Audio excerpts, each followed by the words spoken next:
This episode of the MVP Cast is sponsored by the British Basketball All-Stars Championship. Find out more at allstarsbasketball.co.uk.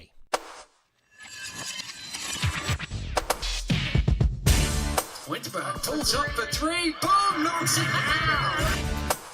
Curry from the corner at three, puts it in. For overtime, makes it, Garrett, right.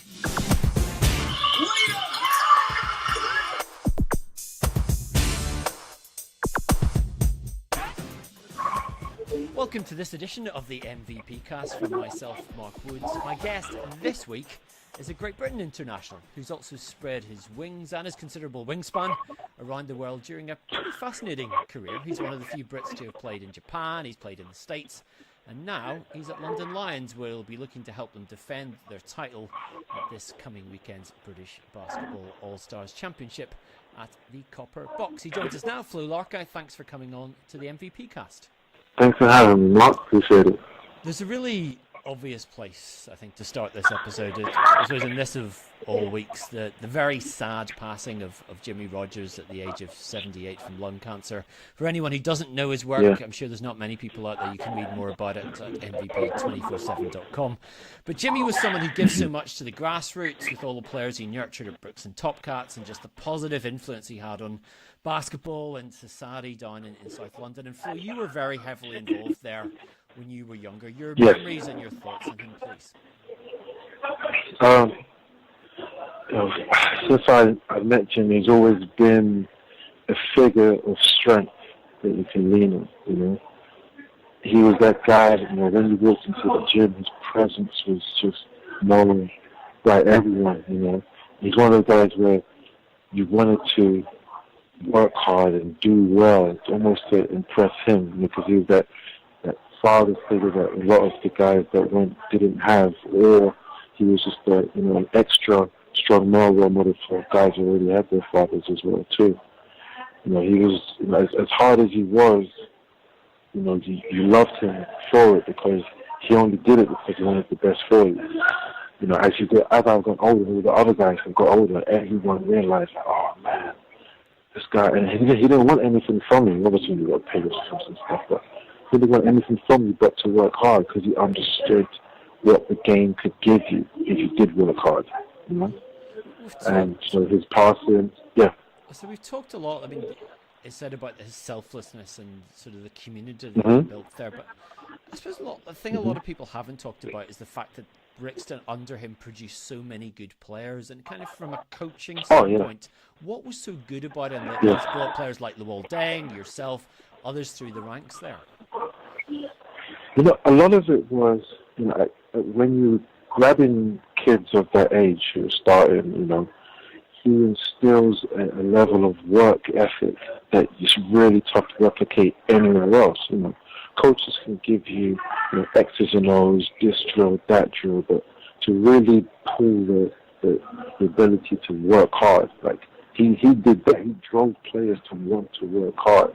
He's the type of guy who, I can't say would make or break you, but if you saw like an inclination that you could be good or you could be great, he would pull that out of you, and you just manifest and be the best player you could be, or the hardest worker you could be. Because that's what one thing that you could always do, was to outwork people. So that's what he did for all of us. We always felt like, wow, if we can, handle Jimmy and work hard under Jimmy's tutelage, anywhere we go, it's going to be a cakewalk for us.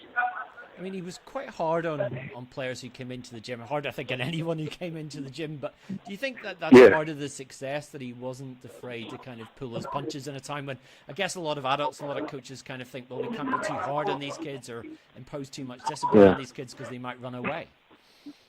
Yeah.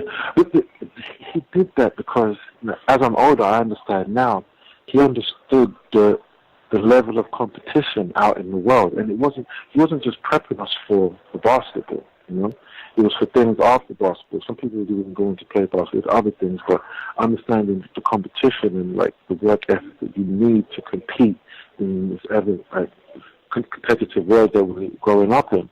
That's what it was for him. So, and he understood and respected the game of basketball, more than a lot of coaches that I've ever come across. And that's why he didn't want you to disrespect by taking shortcuts, by being lazy. His biggest thing was not to be lazy. I remember one day in the practice, I was like going through the motions, and he said, "Son, why are you lazy, son?" And like in his loudest, deepest voice, he's like, "You're not good enough to be lazy." And I was like, "Wow, that's profound. I'm not good enough to be lazy." I was like, "Yeah, you're right." I was like, I got to keep working. I just got to keep working.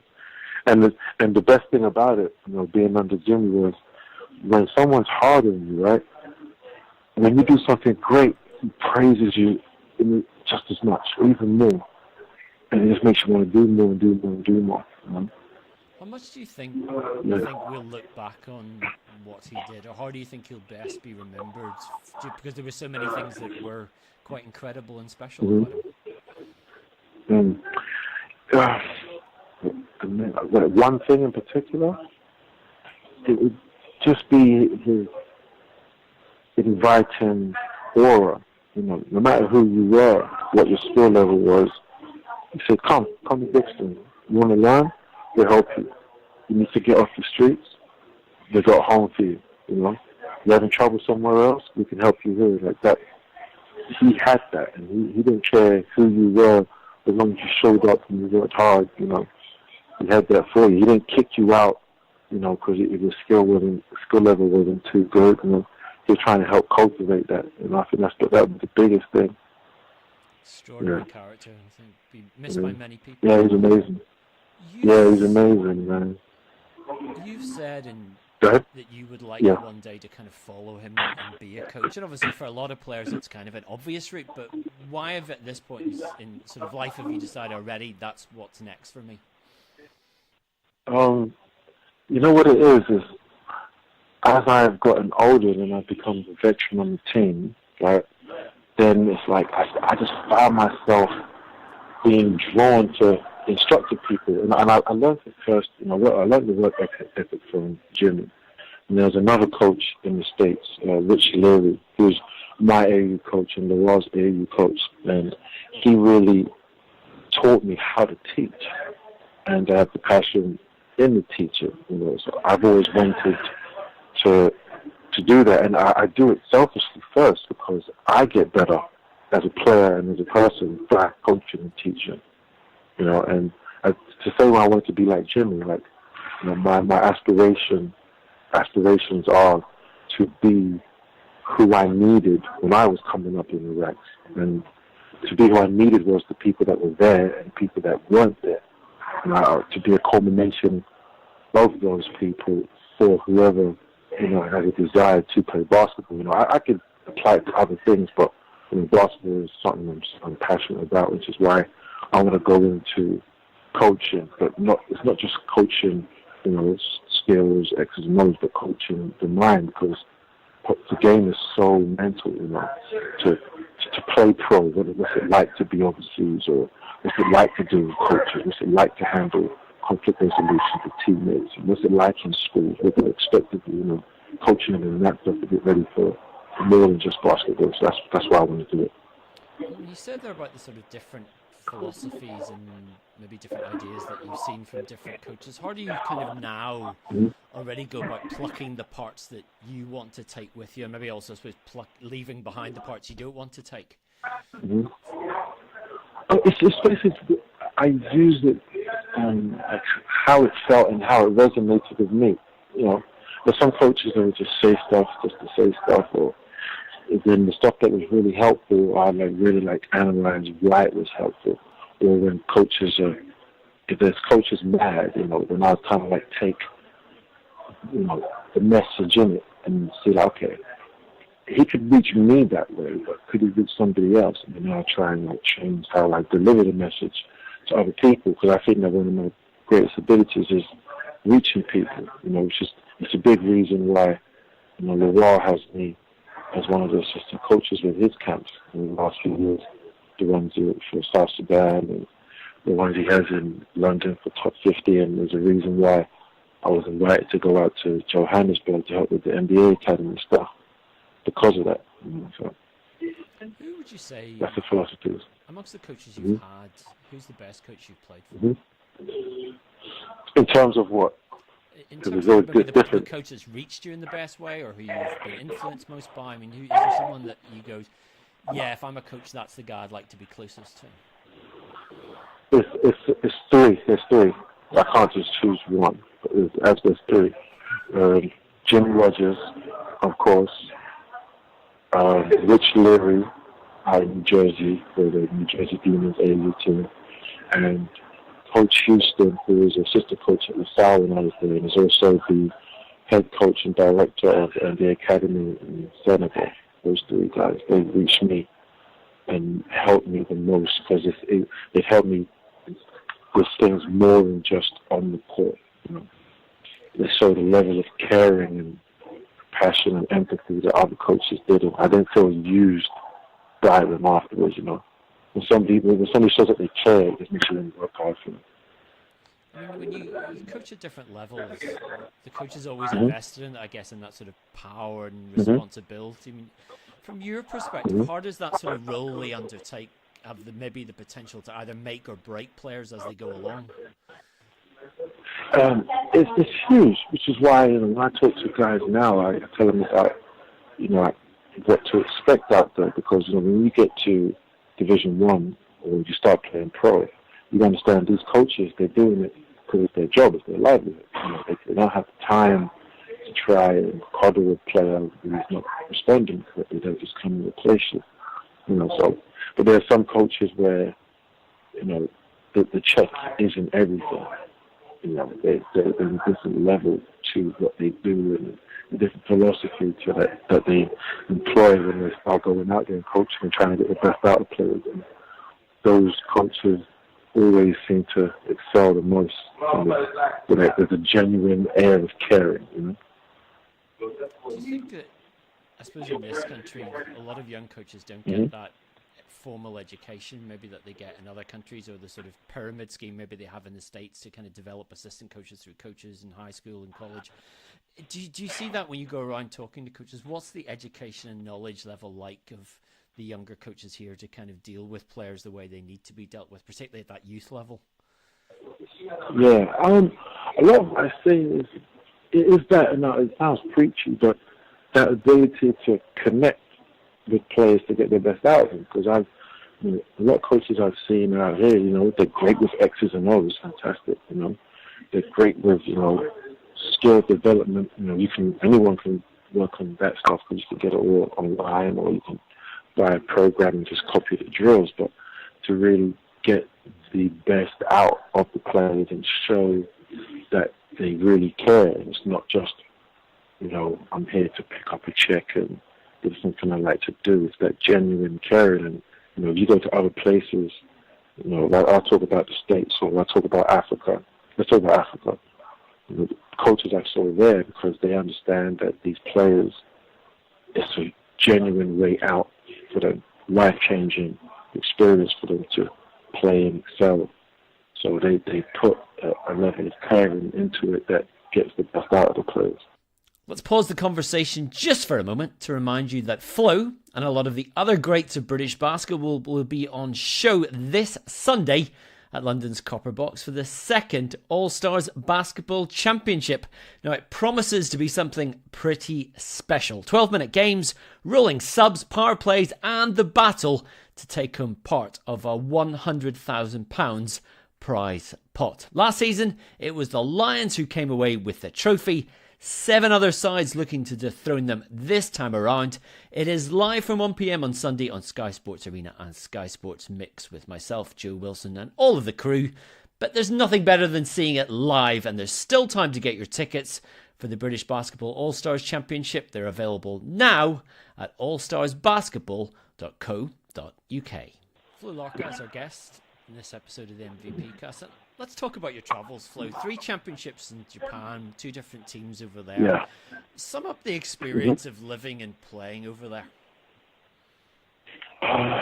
It was enjoyable. I remember I went out there after my first stint in the BBL back in 2009. I went in for half a season.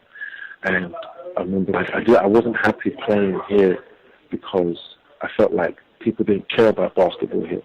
And I cared about it. I was in the States for 8 years. it was important to me, you know. I just felt people didn't care about it, and that's it. Players, coaches, fans.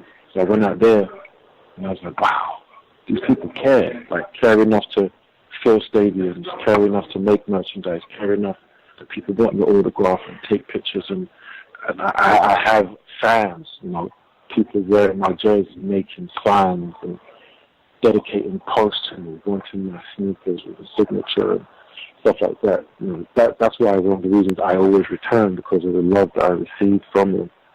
You know, it was, that was the biggest thing. What was that look? Because I've seen you walk along the street in London. Obviously, some people still look at you. You're a big guy, so you still get some stares. Yeah. Is that amplified in Japan, where you kind of stand out even more?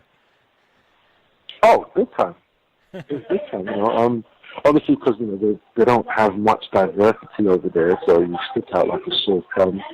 I remember I was joking to one of my friends, and I was like, "Yo, being over there, I know what it's like to be like an unusually attractive woman. You know, nobody talks. They just look and they talk amongst themselves, and then when you walk, they kind of look like they're not looking. As soon as you walk past, they start staring. You can feel their eyes gazing at you. You know, you get that, and I realize that when I'm in a situation like that, the people that I love the most are the ones that, even though they're strangers, they just spark up a little conversation or just a smile. And I like that. And I try and welcome people that I'm a big black guy. I'm not scared. I got a good smile. So. Do you think? I mean, very few British players have kind of gone outside. I suppose thought outside the box and gone to unusual places. I mean, Matthew Bryan Ammoning's maybe one. Ryan Richards as well springs to mind. But with hindsight, is that useful as not just for basketball but for sort of personal development to kind of take that option, try that option, rather than maybe go for the safe route of playing in Europe somewhere? It's huge. I mean, I think the only way you can grow is to travel and absorb different cultures, be around different people. It gives you a better understanding of how people think and understand why people behave in certain ways that they do. Absorbing different cultures, delicacies and traditions, things of that nature. So it's all great for personal growth rather than just staying in the box or a comfortable bubble. Some of your other exploits in basketball of foreign soil have come during the off-season. And you mentioned the trips you've taken out to Africa for coaching clinics over there. And I know you've got some Ghanaian ancestry, but what was it like to go over there and kind of get involved on the ground with basketball? It was amazing. It was humbling. I went over there first. I went to Ghana. It was my first time going to Ghana. My family's from Ghana. It's a shame. I went over there with the NBA and did a camp with Chris Bosh. And I never felt, because of the reception I got in England a lot, where people don't really know about basketball, they don't really care. Like, I could win a championship in Japan and nobody knows back home. I went over there, and then the reception I got, I think some people saw me on TV. There was a meeting where they introduced everybody, and they'd say my name in the same vein as Amadou Gallo was the president of the NBA Africa, and Chris Bosh, and the head of sports in the government over there, and they say my name in the same vein as them. I just felt like I felt welcomed, and all the kids, I see myself in them. As young kids, they're looking to me like, how can I get to where you get to, and things like that. Like, I can't keep these experiences I've been through to myself, because I know somebody is going to need that. Somebody's going to need me to be who I needed as I was coming up. Being over there coaching is been great, because these kids, the hunger that they have for it, because they understand and they see what's on TV, and for you to be there in the flesh and they can talk to you and stuff, they understand, well, maybe it's a tangible goal. It's not something that's too far-fetched. I mean, a lot of people sort of look at the NBA clinics and the exhibition games in South Africa, and you kind of think, is this a branding exercise? Is it a PR effort? On the ground, do you think what kind of impact does it have just on developing these players foremost? It allows it's more like a boost of confidence for the top players in the world to come to your country, and they're like almost accessible to you, so you can, so that the dream of playing in the NBA one day is not too, like I said, too far-fetched, you know. Obviously, it's a big PR thing, and, you know, the NBA is not silly. They're doing it for a reason, you know. There's talent on the continent. You know, there's too many countries and too many people that want to play ball to not find the next Joel Embiid, the next Wild Deng, the next Serge Ibaka, and things of that nature. So they're doing their best. You know, the NBA is with the academies, cultivating, developing talent, getting the right coaches out there, and sending these kids to reputable Division 1, Division 2 schools, and hopefully grooming them for lives as professionals. That's what they want to do. Having sort of sampled those different levels, where do you see your coaching career starting? Is it going to be grassroots level? Would it be pro? Somewhere in between? Where in your mind does it begin? In between. I've worked with all three. You know, I'm most passionate about the ones that's in between or pro. Because, you know, being a pro for my 11th year, I can still offer, you know, a gang of advice. But the ones who are in that, like, I love working with the guys and girls who they've said, this is what I want to do. Basketball is my thing. It's like, boom, okay, now you found your passion. Let's work on that. You planted that seed and let's work that. Let's grow that. So that, I think that's where my coaching is like on that further stage. A lot of people forget that 12 months ago you were just playing university basketball because you're doing your masters at University of East London, and you're kind of then going from playing in front of 10,000 people in Japan to playing occasionally in front of 10 people in a university gym. What was that kind of transition like, going from kind of one extreme to the other? It wasn't great, I won't lie. It wasn't great. I had thoughts of, why am I doing this? And I have to keep thinking about bigger picture. You know, I got the idea of university being out in Johannesburg with the NBA. You know, I was with my guy watching him work. I know Serge Ibaka from when I played in Spain. So I was watching him work out, and I spoke to him after his trainer, the guy who was working him out.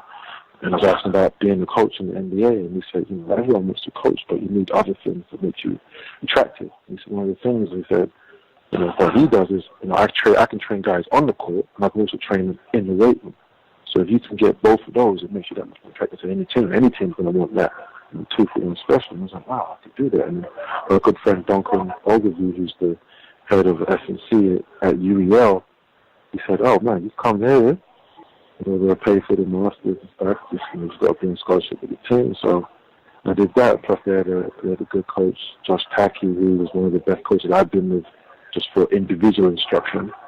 And I was like, you know, I'll do this, and maybe I can slot into a team if the right thing happens. You know, I'm in London. I've been away since 2000. It's nice to see my mum every day. I've missed her a lot. So, you know, it was a difficult thing. You know, back on the laptop, typing up, you know, projects and papers and stuff. It was difficult. But then when I start playing again with the Lions, it was like, okay, this is a familiar place. You know, I'm cool with this. I'm happy with this. When you came back in last season, we spoke then about just that opportunity to play with Justin and to kind of fulfill the remaining part of potential of your career. But when you look at the team that you've got this time around, I mean, obviously you've got the core back and you're off to a 3-1 start in the league. Does it feel like this team has a better shot at trophies than last season's team? I would say yes, because we've been there before. The core has been there before. We know what to expect, you know, and it doesn't feel like, wow, this is amazing. We won, you know, we won on a streak. Like the 3 games we've won, maybe outside of the first one against the Scottish Glasgow Rocks, was we've been upset with the wins because now we're holding ourselves to a standard. And when I was in Japan, the teams where I won, that's how it was when we won. You know, we only celebrated when we won the championship or a really tight game. You know, because you're trying to, obviously you can never have a perfect game, but we're trying to aim for that, you know. I just watched film of our last game against Sheffield, and, you know, you'd think that we had lost based on how we watched the game or how, because all these defensive lapses and missed shots, missed layups, easy stuff we can clean up. So we're in a good position now that, nothing's going to come. It's going to be a shock to us. We know what we want. We taste things doing, at the top, and we're going to clean that floor. I mean, it's a very player-centric team, and Justin obviously has a very large role to play in that. But what's your kind of role and influence within the setup? I'm like an extension, you could call me a conduit between, Vince and the players. I'm old enough to be considered an assistant coach, but I'm in the trenches with the players that I can still speak their language. Vince, and when I'm on the floor, the first thing he says to me, talk to them. Like every time in practice, talk to them. As soon as I get on the floor, talk. Get them to talk, get them to communicate. That's one of the biggest things that you have to keep reinforcing is communication. I've never been in a team that was successful and didn't communicate. Every team I was on that was successful, communication was sky high. So we're just trying to, get that going, on a consistent basis. We'll be great, as the season goes on. You weren't yet on the team at this point last year when Lions won the All-Stars Championship. It's this weekend, the next edition of it. What's your thoughts on this concept of 5-pointers and power plays and golden buzzers and all the various additions to the game? Well, as a basketball purist, you want to call that, is it gimmicky? Yes, it is. But because of the standing of basketball in this country, you're going to need something to attract the fan base or to attract more people to even want to watch it. This is not football or cricket or rugby. So you're going to have to need something there. And, it's a nice little thing. It's a fun day for everybody to come out. So the games are not contemporary games and minutes and that type of thing, but it's something fun for family and fans, new fans to the game to watch and enjoy, and hopefully it can transition to them willing to actually watch a full 40-minute game. Do you feel, how much have you guys talked about the pride of defending it? Because obviously it's the first trophy of the season, you're off to a good start. Is there something there this week that you guys will sit down and prepare specifically for the rules, for the times that you're going to play, there's 12-minute games, etc.? Much of the focus has been on that this week. We haven't, we just had one practice already Monday now. And we will just go, transition stuff, because obviously that's how we play anyway, up and down. And Sunday's going to be like that because the game is so fast. But we haven't spoke specifically about any strategies. I don't know. So I know that the coach has to press the buzzer. I don't know how many minutes or whatever it's allowed. I don't remember everything. But these guys, they're prepped. The 4 guys that were there last year, here this year, so they know what to do. Last thing. Obviously, you've talked about the next chapter in finishing off your Masters. What's the over-under at the minute, and in many more years we see you on the court? All right. Hopefully finish this year. I will do one, depending on what the summer's like, I will do one more year. So that'll be 12. 12 is my, I guess, favorite number. I was born on the 12th of the 12th. So let's do 12, yeah. One more year, I believe. Yeah, next year will be my last year. Yeah. That seemed a nice round number. Yeah, yeah. I was only supposed to play about 4 or 5. After the doctor did my ACL and did my meniscus, I was only supposed to play 4 or 5 years. And I'm doing, this is my 11th, and I'm a bit stubborn when it comes to that. So I'm happy. My goal was to always play 7. I'm 4 years over that, so if I do one more, I'm still happy. I can look back and be like, you know what? I tried, I had fun, I excelled, and I'm happy with the career I had played. And even with your dodgy ankles and everything else, you can still keep going. Listen, I can still dunk on people, so it's all right. It's all right. Well, Flo, it's been a pleasure talking to you. Thanks so much for joining us in the MVP cast, and look forward to watching you this weekend. I appreciate it, man. Thank you. And that's it for this edition of the MVP cast. Subscribe on iTunes, Stitcher, or YouTube, or stream on your smart devices via TuneIn Radio. For more details, head to mvp247.com and click on podcasts, where you'll also find out how to catch up on all the previous editions. More great guests coming up in the weeks ahead. If you've any feedback or want to get in touch, please hit me up on Twitter at Mark Britball or via the MVP Facebook or Instagram pages. But for me, Mark Woods, thanks for listening. We'll catch you next time.